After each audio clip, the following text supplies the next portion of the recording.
This is the third video where we'll be talking about yield curves.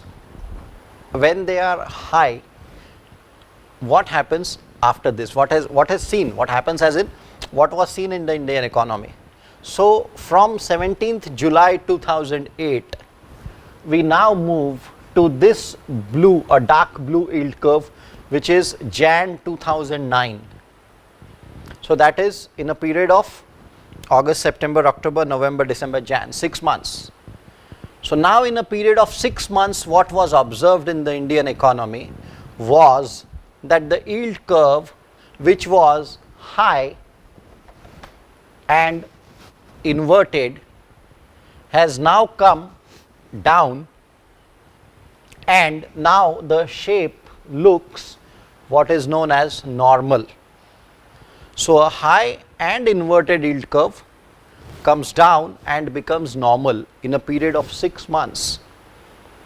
Why does it happen? What does it imply?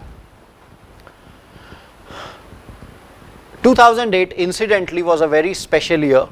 A global economic crisis, slowdown. India was no exception to that. Now RBI crashed interest rates. Reduced would be a very mellow word. RBI actually crashed interest rates, CRR, somewhere in October 2000. We'll come to that. So when the interest rates literally fell down, that had its short-term interest rates, that is the repo, CRR.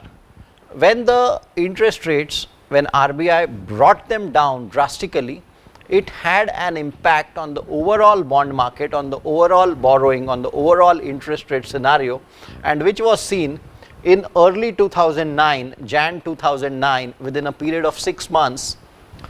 The short-term bond paper or the short-term interest rates, 0.5-year GSEC or 0.5-year T-bill, we should use the word, a government paper, which investors were expecting 10% annualized. In a period of 6 months, they were happy with close to 4%. This is 4 and 6, so close to 5%. So interest rates crashed. Now we must pay attention to a very, very important thing in bond markets, that is, yields have come down not only at the short term, but also at the very long term, but the fall in yields is much higher in case of short term, whereas the fall in yields is not that much in case of long term. Let's see, for example, short term bonds from 10% to let's say 5%. So there was a 5% fall in yields in the short term paper. What happened to the 20-year paper? The 10-year yield came down to 8.5 years, so only 2%, 2.5% fall in the yields. Now, when we have this kind of an yield curve, this is known as a normal yield curve. So this is the third yield curve shape which we are talking about. It is known as a normal yield curve, and a normal is a very intuitive, a normal is an yield curve which we all will very easily associate with, that yes, if I invest for a short term in a fixed deposit or in a GSEC or in a bond paper or in a fixed income instrument, if I invest for a short term, I get less interest. If I invest for a long term, I get more interest. So that's how it should be. Yeah, that's how it should be. So therefore, this is known as a normal yield curve. This happened because RBI reduced interest rates. So what was the economic implication of that? Well, this is the structure which banks love. And why banks would love this? Because they will borrow cheap. And they will lend dear. They will borrow at less interest, at less cost of borrowing, and they will lend at a higher cost of borrowing. So what happens? What happens when the yield curve is normal? Banks are excited. Banks will borrow for the short term and they will lend for the long term. Also what is happening is, let's pay attention. We had said that when the yield curve is high like this, nobody is borrowing. Corporates are not doing capex. Private consumers are not borrowing for white goods or consumption. But when the interest rates come down, there is an activity, there is an uptick in the economy. We want to borrow, but we want to borrow at low cost. That's true for government, that's true for corporates, that's true for investors, that's true for everyone. Everybody likes low cost of borrowing, and that's what happens when the yield curve is like this, low and normal. It is seen that economic activity starts picking up, economy starts chugging along, as they say, and that is a very nice time. So slowly we see, because what happens also is when the yield curves are high and when no one is borrowing, let's try to see what happens in the economy. Look, if I am a corporate and if I am manufacturing something, let's say LED screens, if nobody is borrowing to buy my LED screens, my inventory level starts stacking up. If my inventory levels are high, if my product is not getting sold, why will I need laborers? So what happens is when interest rates are high, when yield curve is high, there is unemployment in the economy, which can then lead to social problems. But when interest rates come down, when everybody is borrowing, there is no inventory in my warehouse, when things are moving fast, then there will be employment also. So see how the money is moving within the economy. So there is a bank. In the bank, there are people like you and me, savers. We put our money in banks, CASA, current account, saving account, let's say, for retail investors. That money is borrowed by corporates to set up new plants. So capital expenditure happens. Because they have set up new plants, they will hire more people. So the money is flowing from the savers to the banks, to the borrowers, and back to the savers. And this activity is now moving fast. Why this happens? Because the interest rates are low and the yield curve is normal.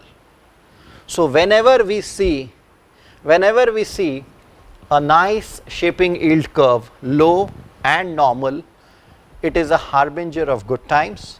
We can expect economy to do well from here. So this is what is the meaning of a normal yield curve. This is how we can interpret it.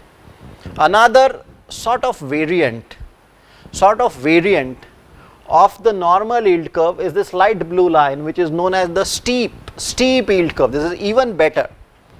You won't find it for long.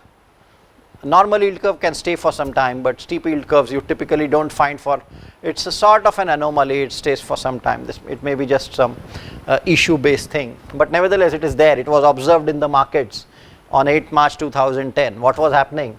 Short term borrowing 4%, short term borrowing 4%, long term close to 9%. So there was a big 5% gap between the short term and the long term, huge margin. So the difference between the short term and the long term, when it is this much, it is known as steep. When it is like 5% here and close to 8%, so 2.5%, that's normal. Flat, we don't need to say anything about it. Inverted, it's very clearly visible over here. So those are the 4 shapes of yield curve. Flat, it goes up, becomes inverted, it comes down, becomes normal, steep, normal, pretty much the same. So the yield curves keep moving. What we must understand is there is no standard yield curve. Yield curves are generated, or yield curves get developed depending upon the market's perception about inflation, about state of the economy, about currency, about global risks, all those things taken into consideration. All of that gets priced in, and that is how an yield curve shape gets developed. This is a dynamic thing, it keeps changing.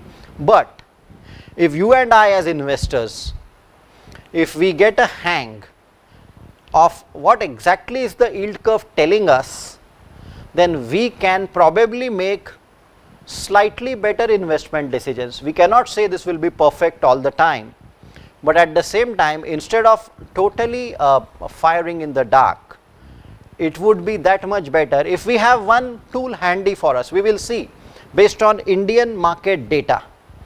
This is the yield curve data. This is what I mean. We have got the data. So now what? We have to put it to some use. Fine, we have understood there are 4 types of yield curves. How do I use it to reduce my risk? How do I use it to make better investment decisions? Till the time I don't know how to use this, this is of no great use for an investor. So in the next video, what we will do is, we will try to see during each of these dates, what were the bond markets doing, what were the equity markets doing, what were investors doing, and what could they have done, or what should they have done. So that's what is going to be the part of the next video, application of yield curve data. Thank you very much.